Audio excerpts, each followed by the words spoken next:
हर हर महादेव सभी लोगों को जय श्री राम। आज फिर एक गपोड़ी मिला है। गपोड़ी गुरु का गपोड़ी चेला। ये इतना गपोड़ता है कि शायद ये वर्ल्ड रिकॉर्ड बना जाएगा गपोड़ने में। गुरु भी गपोड़ता था, ये भी गपोड़ रहा है। देखो अब इनने इस गपोड़ी ने जो इसका नकली संत है जो जेल में है अभी, वो उसका ये चेला है। एक कैसे मतलब कि शिवांश जी को मतलब कि बोल रहा है कि अज्ञानी है ये, ठीक है। ये कैसे गपोड़ रहा है, पहले इसको गपोड़ देखते हैं इसकी। उसके बाद हम इसको आज इतने प्रमाण देंगे कि इसकी मतलब कि आने वाली इसकी जो 7 पीढ़ियाँ हैं ना, वो शायद उस प्रमाणों को इकट्ठा ना कर पाए, ठीक है। चलो देखते हैं, पहले इस गपोड़ी की गपोड़ देखते हैं पहले। आज थोड़ा वीडियो लंबी हो सकती है और आप इसको स्पीड 1.5 में देख सकते हैं। चलिए महाराज गपोड़िए। कि मुझे फेमस होना है तो संत रामपाल जी महाराज जी की। अब इसने ये देखा कि ये पंडित है ना, ये शायद ब्राह्मण है या क्या है ये मुझे नहीं पता, फिर भी इसने जो अपने नाम के आगे बताने की कोशिश की है, तो इसने ये देखा कि भाई अब मैं संत रामपाल जी महाराज जी के समर्थन में तो जा नहीं सकता। क्यों? संत रामपाल जी महाराज तो सच्चाई दिखाते हैं ग्रंथों की। तो अब ग्रंथों के अनुसार जो हमारे पुराने पूर्वज करते आ रहे हैं वो सब गलत था, शास्त्र विरुद्ध। संत रामपाल को एक चैलेंज कर दिया। अब क्या चैलेंज किया जी? ये पहुंच जाता है जी कहीं पर भी अपना कुर्ता पजामा पहन के आश्रम में पहुंच जाता है। अब आश्रम में जाके ये क्या करता है जी? इसने भी क्या कहा कि हमारे जो पुराने पूर्वज थे वो तो गलत थे। तेरे पूर्वज गलत होंगे गपोड़ी, हमारे पूर्वज गलत नहीं थे, वो सही थे। तेरे पूर्वज गलत होंगे, वो मूर्ख होंगे, हो सकता है, मानता हूँ मैं। हमारे पूर्वज बिल्कुल सही थे, ठीक है। और तेरा जो नकली संत था ना, वो जेल में है ना, जो शास्त्र तूने दिखाने की बात कर रहा है ना, 4 लाइनें दिखाने को शास्त्र खोलना नहीं बोलते हैं, उसको भ्रमित करना बोलते हैं, ठीक है। चलो अभी आगे और गपोड़ देखते हैं इसकी। चलिए गपोड़िया महाराज। पूछ लिया भाई ने एक ने इसके लाइव वीडियो में ही कि आप ये पहले डिसाइड करो कि आप किसको भगवान मानते हो। फिर उसने ये पूछ लिया कि क्या आप गीता जी को ठीक मानते हो? अभी बोला भाई गीता तो 100% ठीक है। अब इसने बोल दिया गीता तो 100% ठीक है। उसके बाद उस भाई ने पूछा कि गीता का उपदेश तो काल ने दिया, उसमें महाकाल है। फिर उसका जवाब ये देता है, हाँ महाकाल तो खुद कृष्ण जी हैं। कृष्ण जी तो महाकाल का रूप है। कृष्ण जी तो महाकाल का रूप है। मतलब इसने अपने झूठ को स्पष्ट सामने दिखाना है, उसको मतलब इसने सच को नहीं मानना, इसने सिर्फ झूठ को फैलाना है जैसे भी मर्जी। इसके जैसे लाइव में और इसके 2-3 लाइव मैंने देखे, उसमें क्या हुआ, जैसे ये फंसता दिखता है ये अपना माइक बंद कर देता है और ये कहता है आवाज नहीं आ रही, बस इतना कहकर और ये वहां से गायब हो जाता है। तो इसका ये चीज इसके लाइव्स में प्रूव हुई है कि इसको सिर्फ और सिर्फ पैसे से मतलब है, इसको सिर्फ और सिर्फ फेमस होने से मतलब है, सिर्फ और सिर्फ अपना साम्राज्य फैलाने से मतलब है, सिर्फ अपने फॉलोअर बढ़ाने से मतलब है, और इसको कोई मतलब नहीं है। इसके पास कोई भगवान का ज्ञान नहीं है, इसको कोई भगवान। अरे गपोड़ी बाबा, ठीक है, बड़े जल्दी निर्णायक बन जाते हो। जैसे तुम्हारा नकली संत, नकली तत्वदर्शी निर्णायक बन जाता था ना, ऐसे तू भी निर्णायक बन गया है। जब भगवान श्री कृष्ण स्वयं काल हैं, भर के प्रमाण दे रखे हैं वहाँ पर, तेरी तरह नहीं जो तू गपोड़ रहा है, ठीक है। तो थोड़ा सा दिमाग जो भूसा भर रखा है ना तेरे दिमाग में, उसको तू सही कर। जो तेरा नकली संत था ना, वो जो जेल में बैठा है ना, वो अपने कर्मों के वजह से बैठा है, क्योंकि उसने शास्त्रों का अनादर किया, ऋषि मुनियों का अनादर किया, हमारे धर्म गुरुओं का अनादर किया। इसलिए पाप का फल यहाँ भी मिल जाता है, जीते जी भी मिल जाता है, ठीक है। और फेमस होने की बात कर रहा है ना, तेरा गुरु फेमस किस वजह से है? क्राइम की वजह से, ज्ञान की वजह से तो है नहीं। अभी तू नेट में सर्च करेंगे कि रामपाल कौन है, अभी पूरी जेल की उसकी पूरी वो पूरे डिटेल आ जाएगी कि ये जेल में है, इसने ये काम किए। ज्ञान के वजह से नहीं तेरा गुरु वो है नकली संत, वो है क्राइम के वजह से वो फेमस है। वो इतना जान ले, हम तो उसको क्राइम की वजह से जानते हैं, जो क्राइम किया, ठीक है। आगे देखते हैं अभी। चलिए गपोड़िए महाराज। अभी पहले तो कंफ्यूजन में हो गया, इसने बात घुमाने की कोशिश की, एक है तीन है, लास्ट में कहता है ये तीनों जो हैं एक ही हैं, अलग अलग रूप हैं, ये अलग अलग टाइम पे अलग अलग रूप बना के आ जाते हैं। तो कहीं ना कहीं मैं जो ये मासूम लोग इसके साथ जुड़े होंगे ना, मैं उन सबके साथ मैं आप सबको ये भी कहना चाहूंगा कि इस वीडियो को ना सबके साथ एक बार जरूर फैलाना कि भाई इसका ये सच्चाई सामने आए कि कोशिश कर रहा है। तो अब दूसरी चीज यहाँ पे एक प्रश्न और है, जैसे यहाँ वहां पे ना फिर ये क्या कहता है, ब्रह्मा विष्णु शिव जी जो भगवान है ये सबसे बड़े हैं, बिल्कुल सबसे बड़े हैं। हमारी गीता में भी यही लिखा। हाँ, इसने कहा कि जो ब्रह्मा विष्णु महेश है, शिवान जी ने कहा कि वो एक ही हैं। हाँ सही बात है, सारे शास्त्रों में लिखा है, पर तेरे जो नकली संत ने तेरे को दिखाया नहीं, तूने नहीं पढ़ा, तो वो हमारी गलती नहीं है ना, तेरी गलती है। चलिए आज तेरे को मैं इतने प्रमाण देता हूँ मैं कि तीनों एक ही हैं, एक ही तत्व हैं। तेरे को मैं इतने प्रमाण देता हूँ, इतने प्रमाण देता हूँ कि शायद पूरी उम्र बीत जाएगी तेरी ये पढ़ते पढ़ते कि हाँ ये तीनों एक ही हैं। ठीक है, तेरा बाबा जो गपोड़ता था ना, तू भी वही गपोड़ रहा है। हम प्रमाणों के सहित बात करते हैं। चल ठीक है, आज तेरे को दिखाते हैं कि तीनों एक ही हैं। सारे पुराणों से दिखाते हैं। कितने पुराण चाहिए? गीता से भी दिखाते हैं तेरे को हम कि ये एक ही है। रुक जा। तो गपोड़ी बाबा सबसे पहले हम गरुड़ पुराण से दिखाते हैं कि ब्रह्मा विष्णु महेश एक ही है। ठीक है, इसके हम चौथे विषय पे जाएंगे। हाँ, ये चौथा विषय आया आचार खंड का, गरुड़ पुराण का। अब यहाँ से पढ़ना शुरू करो, देव से। ठीक है, सृष्टि वर्णन है। देव असुर एवं मनुष्य सहित यह संपूर्ण जगत उसी अंड में विद्यमान है। वे ही परमात्मा स्वयं सृष्टा ब्रह्मा के रूप में जगत की संरचना करते हैं, विष्णु रूप में जगत की रक्षा करते हैं और अंत में संहारकर्ता के शिव के रूप में ही वे ही देव संहार करते हैं। इस प्रकार एकमात्र वे ही परमेश्वर ब्रह्मा के रूप में सृष्टि, विष्णु के रूप में पालन और कल्पांत के समय रुद्र के रूप में संपूर्ण जगत को विनिष्ट करते हैं। तो मेरे गपोड़ी बाबा, ये हो गया फर्स्ट पहला गरुड़ पुराण से। अब तुम्हें दूसरे पुराण से दिखाते हैं। आज वीडियो थोड़ी लंबी होगी पर तुम्हें सारे पुराणों से दिखाएंगे।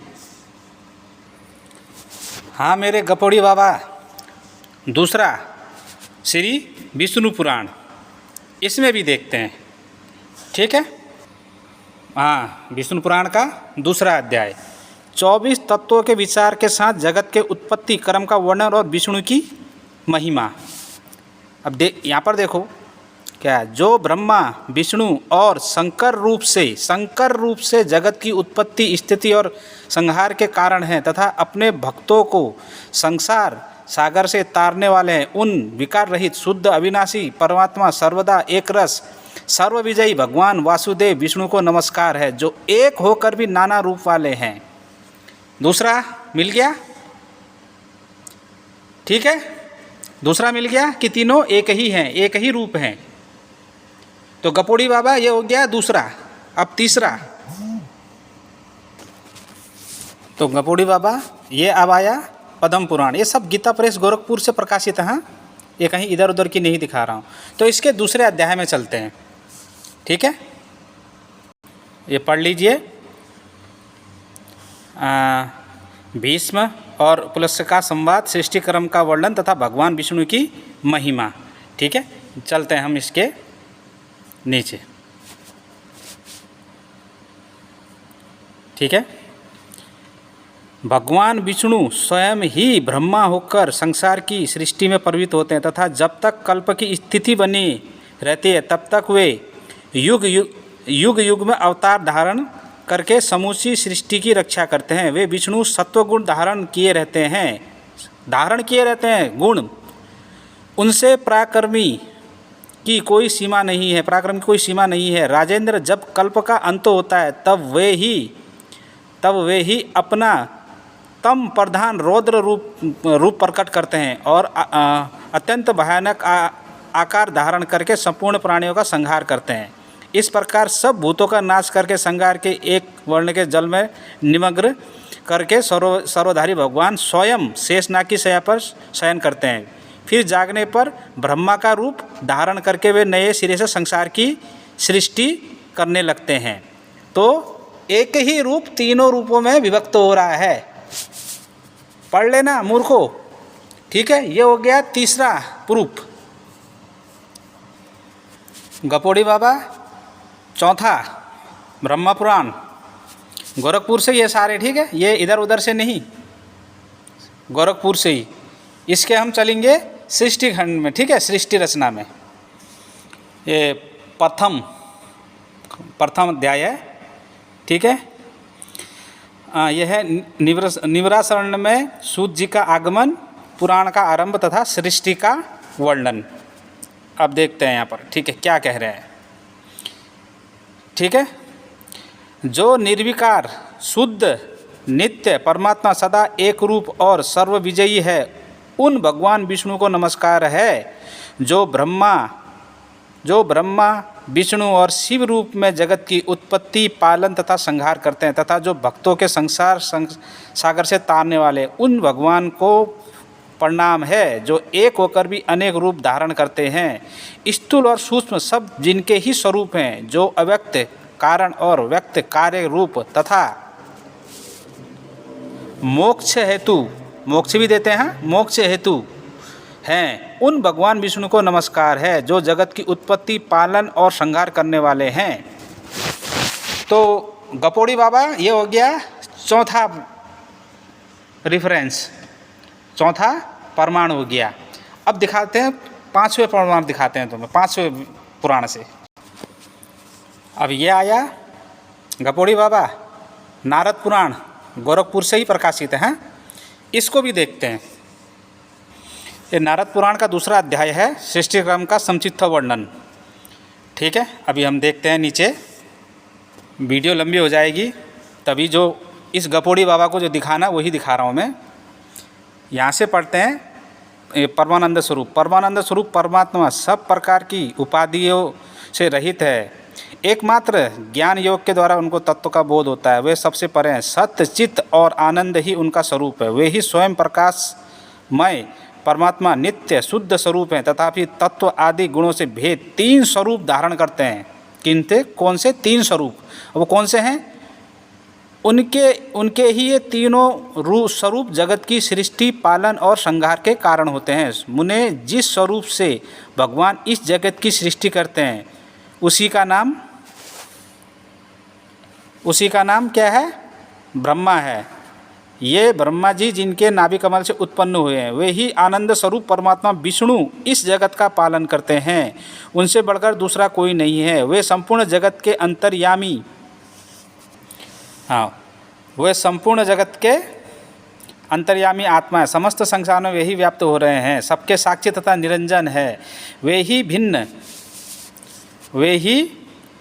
भिन्न और अभिन्न रूपों में स्थित परमेश्वर हैं। उन्हीं के शक्ति महामाया है जो जगत की सत्ता में विश्वास धारण करती है।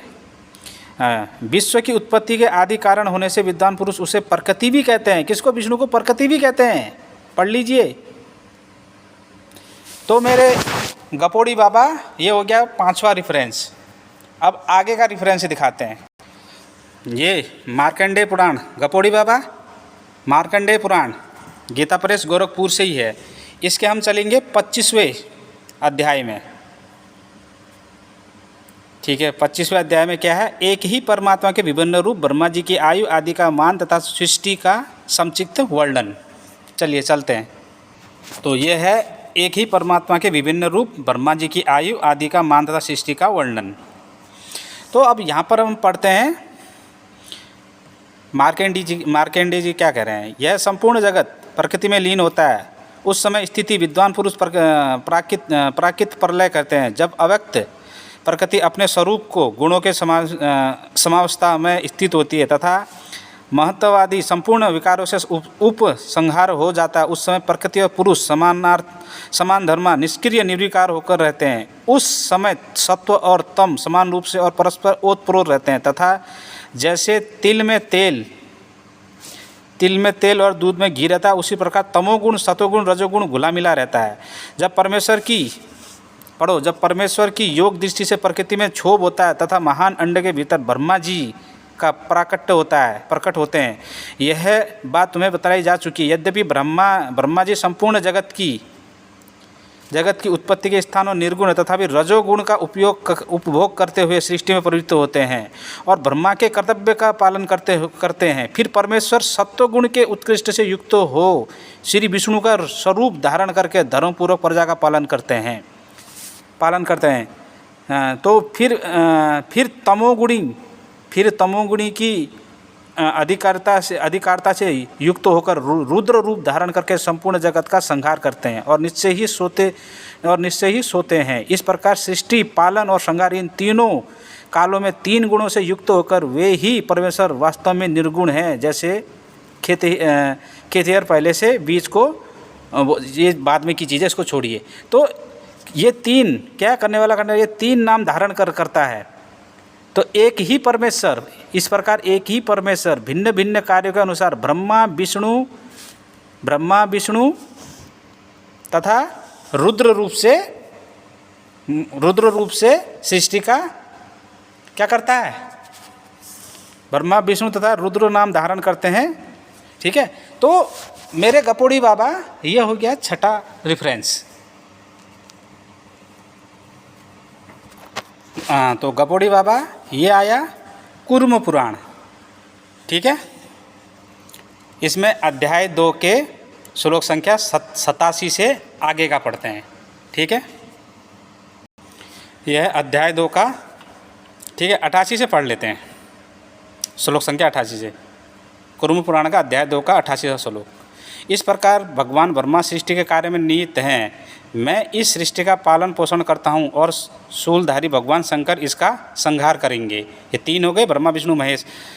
परात्पर परमात्मा की रज, सत्व एवं तमोगुण के योग से कर्मशः ब्रह्मा विष्णु तथा महेश नामक 3 मूर्तियाँ कही गई। ये तीनों विग्रह परस्पर एक दूसरे को अनुरुक्त तथा एक दूसरे को उपजीवी आश्रित हैं। ये तीनों परमेश्वर हैं और लीलावश एक दूसरे को प्रणाम करते रहते हैं। तो क्या है ये? और एक दूसरे को प्रणाम करते हैं, तो किससे करते हैं? ये तीनों परमेश्वर हैं और ये तीनों परमेश्वर हैं लीलावश एक दूसरे को प्रणाम करते रहते हैं, एक दूसरे को प्रणाम करते रहते हैं।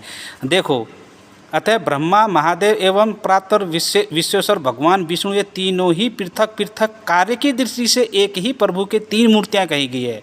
इसलिए सभी प्रकार के प्रयत्नों से विशेषतः ये तीनों ही वंदनीय है, पूजनीय है। मोक्ष नाम से कही जाने वाली उस अविनाशी स्थानीय यदि शीघ्र ही प्राप्त करने की इच्छा हो तो वर्णाश्रम धर्म के नियमानुसार अत्यंत शांति प्रीतिपूर्वक पालन करते हुए प्रतिज्ञापूर्वक बड़े श्रद्धा भाव से जीवन पर्यंत इन त्रिदेवों का पूजन करना चाहिए। क्या है ये? किस दृष्टि से? पृथक पृथक कार्य करते हैं, उसकी दृष्टि से अलग हैं पर वो एक ही हैं। पढ़ा? ठीक है, लीलावश एक दूसरे को प्रणाम करते रहते हैं, लीलावश वो सब चीज़ होता रहता है।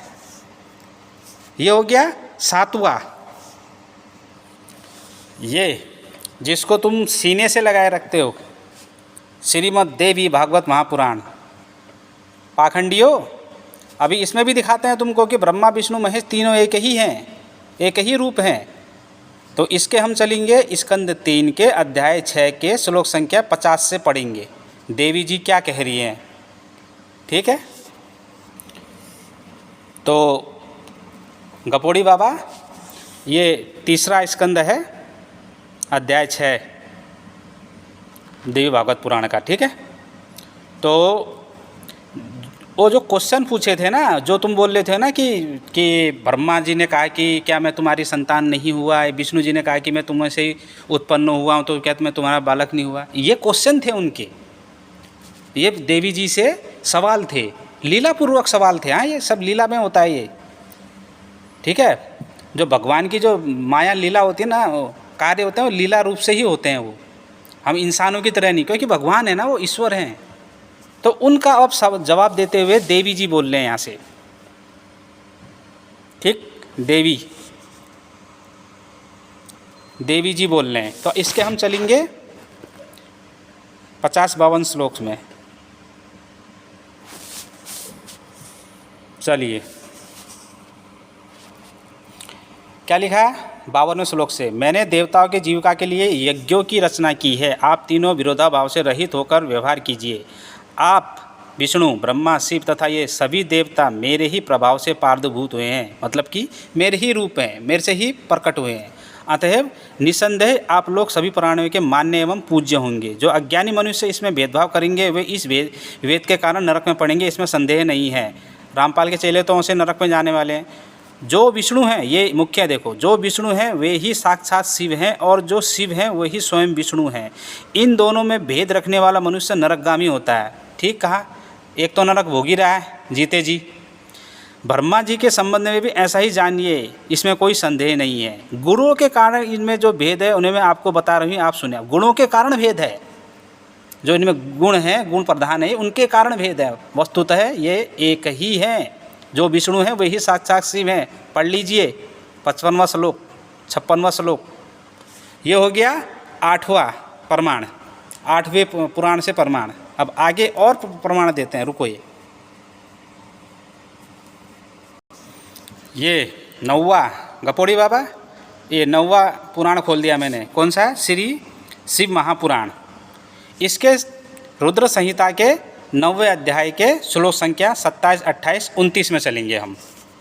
ठीक है गपोड़ी बाबा, देखना है। तो गपोड़ी बाबा, ये 9वां अध्याय आया। उमा सहित भगवान शिव का प्राकट्य, उनके द्वारा अपने स्वरूप का विवेचन तथा ब्रह्मा आदि तीनों देवताओं का एकता का प्रतिपादन, कि एक ही हो उसका प्रतिपादन कर रहे हैं। इसके हम 27वें श्लोक से हम पढ़ेंगे। ठीक है, ब्रह्मा जी ने जो बात आगे पहले पूछी थी, अब श्री महेश भगवान क्या कह रहे हैं, शिव क्या कह रहे हैं यहाँ, क्योंकि शिव में शिव को ही परम तत्व बताया गया है। मैं सृष्टि पालन और संहार का कर्ता, सगुण निर्गुण निर्विकार सचिदानंद घन लक्षण वाला तथा पर ब्रह्म परमात्मा हूँ। ये शिव जी ने कहा कि मैं परमात्मा हूँ, सचिदानंदन घन ब्रह्म। फिर कहा कि हे विष्णु, सृष्टि रक्षा और प्रलय रूप गुणों के भेद से मैं ही ब्रह्मा विष्णु और रुद्र का नाम धारण करके 3 स्वरूपों में विभक्त हुआ हूँ। हे हरे, मैं वास्तव में सदा निष्कल हूँ। तो मेरे गपोड़ी बाबा पढ़ लेना अच्छी से। यहाँ भी क्या है, तीनों एक ही है, एक ही ईश्वर 3 रूपों में विभक्त होता है। ठीक है, शिव पुराण में शिव तत्व से सृष्टि की उत्पत्ति हो रही है, तो शिव श्री महेश से ही भगवान। अब तुम बोलोगे यहाँ पर तो शिव अलग हैं, रुद्र ये अलग है। अरे 11 रुद्रों में पढ़े हैं, कभी पढ़ लेना। ठीक है मूर्खों, कभी पढ़ लेना कि रुद्र शिव इसी में भी दे रखा है शिव पुराण में ही, कि रुद्र भी शिव है, सदाशिव भी शिव हैं, सब एक ही हैं, एक ही रूप है। ये भगवान को जानना इतना आसान है क्या मूर्खों? हाँ, ये हो गया 9वां रिफरेंस प्रमाण 9वें पुराणों से। इतने तो तेरे गपोड़ी बाबा जो है ना, जो नकली संत है, जो जेल में बैठा है, उसने तो कभी खोल के दिखाए नहीं। तुम्हें 2 लाइनें पढ़ा दी, उसी को तुमने शास्त्र संपत्त बता दिया। चलिए अब हम आगे 10वां इनको प्रमाण देते हैं। तो गपोड़ी बाबा श्रीमद् भागवत महापुराण, श्रीमद् भागवत महापुराण गीता प्रेस गोरखपुर से है। ठीक है, इसके स्कंद 2 के अध्याय 4 और 5 में जाएंगे हम। ठीक है, सृष्टि का वर्णन। ये द्वितीय स्कंद का 4th अध्याय है, राजा का सृष्टि विषयक प्रश्न और सुखदेव जी का कथारंभ। इसके हम चलेंगे आगे जो हमें चाहिए। ठीक है, हाँ, तो इधर देखिए, सुखदेव जी ने कहा, उन पुरुषोत्तम भगवान के चरणों कमल में मेरी कोटि कोटि प्रणाम है, जो संसार की उत्पत्ति, स्थिति और प्रलय की लीला करने के लिए सत्व, रज तथा तम गुण 3 शक्तियों का स्वीकार कर ब्रह्मा विष्णु और शंकर का रूप धारण करते हैं, जो समस्त चर अचर प्राणियों के हृदय में अंतर्यामी रूप से विराजमान है, जिसका स्वरूप और उसकी उपलब्धिता मार्ग बुद्धि के विषय नहीं है, जो स्वयं अनंत है तथा जिनकी महिमा भी अनंत है। यहाँ पर भी लीला, ठीक है, स्वयं ये धारण करते हैं ये गुण।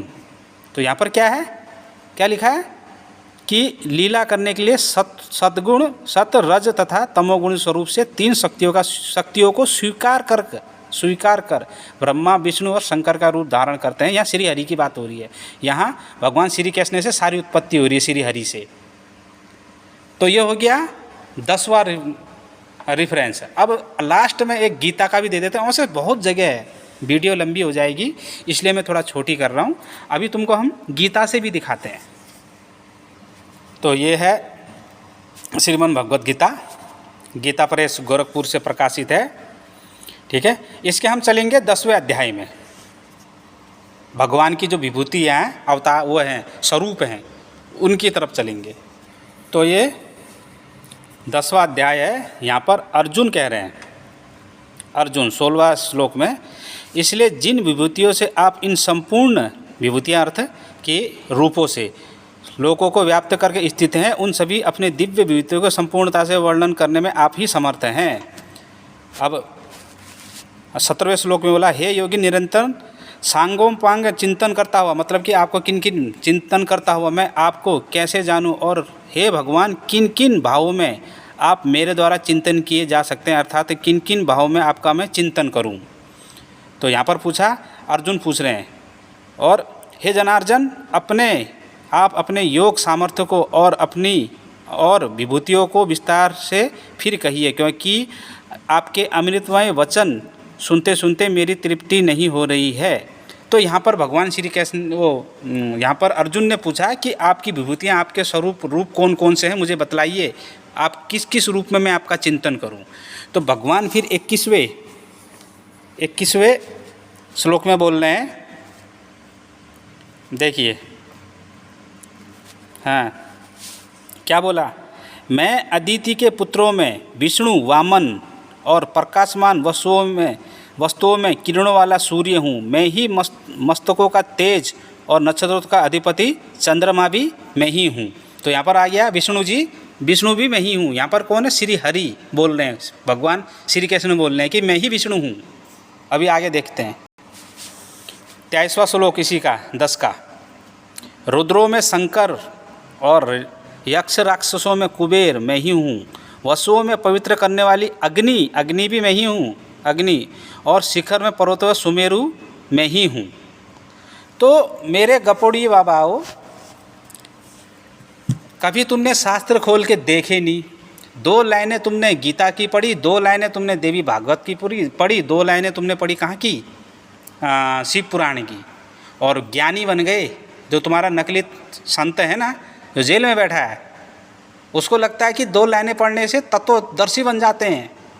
और तुम लोगों ने भी बड़े खतरनाक हो तुम लोग यार, हाँ, बड़े ज्ञानी हो, बिना पढ़े ही लोगों का तुम वो करने लग जाते हो कि ये पाखंडी है, ये नकली धर्मगुरु है। 11 ग्रंथों से मैंने प्रमाण दिया है कि ब्रह्मा विष्णु महेश एक ही हैं, एक ही परमात्मा 3 रूपों में विभक्त होता है। लीला पूर्वक ये एक दूसरे को प्रणाम करते रहते हैं, लीला पूर्वक अपने ये कार्य करते रहते हैं। ठीक है, तीनों परमात्मा ही हैं, परमात्मा के ही स्वरूप हैं। एक ही परमात्मा 3 रूपों में विभक्त हुआ है। 11 पुराणों से, 11 ग्रंथों से मैंने, यहाँ तक कि गीता से भी मैंने प्रमाण किया। मैं वेदों से भी प्रमाण कर दूंगा, पर वीडियो लंबी हो जाएगी, मैं अगली वीडियो में बना दूंगा। अब मुझे रामपाल के चेलों से इतना वो है कि मुझे कहीं पर ये बना के दिखा दे कि जो कबीर हैं, कबीरदास जी जो हैं, वो ईश्वर हैं। हमारे पुराणों से दिखा दीजिए, हमारे गीता से दिखा दीजिए, और हमारे वेदों से दिखा दीजिए। स्पष्ट लिखा हो, जैसे मैंने स्पष्ट दिखाया है यहाँ कि ब्रह्मा विष्णु महेश एक ही तत्व हैं, एक ही परमात्मा 3 रूपों में विभक्त होता है। जैसे मैंने स्पष्ट दिखाया ना, नाम और लिखा हुआ, ऐसे ही स्पष्ट रूप से लिखा हुआ दिखा दीजिए हमारे वेदों में, हमारे गीता में, हमारे पुराणों में। चैलेंज है, रामपाल जो नकली संत है उसको भी चैलेंज है, और इनके जो गपोड़ी चेले हैं उनको भी चैलेंज है। मैं एक सच्चा सनातनी, मैं चैलेंज करता हूँ, अगर किसी में दम है, स्पष्ट लिखा हुआ दिखा दीजिए। कबीर, कौ से कबूतर, बौ से बकरी, उसमें बड़ी ही की मात्रा, पीछे से रौ, कबीर परमात्मा है, दिखा दीजिए लिखा हुआ। मैं सारा कुछ छोड़ के मैं आ जाऊंगा, रामपाल के शरण में आ जाऊंगा। मैं दिखा दीजिए मेरे वेदों से। तो आज के लिए इतना ही, वीडियो काफ़ी लंबी हो चुकी है, इसको आप फास्ट करके आप देख सकते हो। ये 11 ग्रंथों से मैंने इनके मुंह पे दे मारा है। अगर अभी भी शर्म बची होगी ना, अगर शर्म होगी इनके पास ना, तो डूब मरेंगे। जो शिवांश जी को बोल रहे हैं ना कि ये झूठ बोलता है कि तीनों एक ही हैं, उनसे जाके माफ़ी मांगेंगे, अगर शर्म थोड़ी सी भी ज़मीर बच रखा है तो, इतने प्रमाण देखने के बाद भी। पर मुझे नहीं लगता है कि ये इनको शर्म आएगी, क्योंकि जिसका गुरु ही इतने बड़े कुकर्म करके जेल में बैठा हो, जिसने जो कानून ने जिसको सज़ा दी हो उम्र कैद की, उसके जो गपोड़ी चेले कैसे हो सकते हैं? लोगों को पाखंडी कहने वाला, हाँ, बिना कुछ जाने बिना कुछ समझे पाखंडी कहने वाला इंसान कैसा होगा? जिसकी पूरी विरासत ही पाखंड के नाम पे जमी हो, लोगों को गाली देने के नाम पे जमी हो, वो दूसरों को ज्ञान दे रहा है कि ये पाखंडी है। स्वामी दयानंद जी को बेवकूफ़ कहते हो, वो अनपढ़ था, वो मूर्ख था, पर उन्हीं के वेद लेके घूमते हो। इनसे बड़ा मूर्ख कोई होगा? उसी को मूर्ख बोल रहे हो, उसी के द्वारा अनुवादित गीत ये वेद ले पढ़ ले हो। अब खुद इनकी मानसिकता देख सकते हो कैसी मानसिकता है। मुझे लगता है कि उच्च क्वालिटी का गांजा फूकते हैं ये लोग। अभी जो ये महाशय जो गपोड़ी बाबा है ना, आज ये अगर ये रेफरेंस से देख लेगा ना, तो शायद ये ज़िंदगी में कभी ये नहीं कहेगा कि ब्रह्मा विष्णु महेश अलग अलग हैं। बहुत से जगह प्रमाण है। अभी तो मैंने 10-11 ग्रंथों से दिखाया है। अगर दिखाने लगा तो एक दिन पूरा बीत जाएगा। तो आज के लिए इतना ही। तो ये वीडियो शेयर कर देना कि रामपाल के जो गपोड़ी चेले हैं ना वहाँ तक पहुँच जाए। जो गपोड़ी मैंने जो टैग दे रखा है ना, बिल्कुल सही दे रखा है, गपोड़ी ही है। तो सभी को जय श्री राम, हर हर महादेव।